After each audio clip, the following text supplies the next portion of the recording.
าแล้วพูดมาเลยแค่คำนั้นไม่ต้องเกรงใจผู้ชายที่มันรักเธอแค่คนหนึ่งที่คบนานๆเบื่อรำคาญไม่อยากจะเจอเธอจะอ้างเหตุผลอะไรให้มากมายพูดว่าฉันดีเกินไปบ้างล่ะว่าเราเข้ากันไม่ได้บ้างล่ะไม่รู้เมื่อไรจะพูดเข้าเรื่องสักทีกับคนที่เธอไม่แค่เท่าไร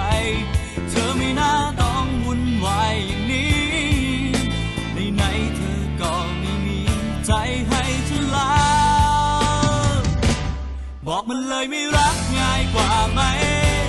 อ้อมค้อมไปก็เท่านั้นสองคำสั้นๆพูดเธอให้มันสิ้นเรื่องไปคำดีๆที่หามาบอกกันคนไม่ฉลาดอย่างฉันไม่เข้าใจจะทำอะไรให้ยากเลยนะเธอ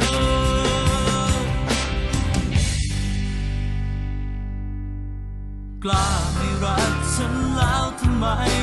เธอไม่กล้าบอกฉันก็ห่วงเท่านั้นจะต้องทนกันเท่าไรเปิดใจเธอให้ฉันทนฟังดีกว่ายังปิดบังกันไปฉันตั้งหากปวดใจทำไม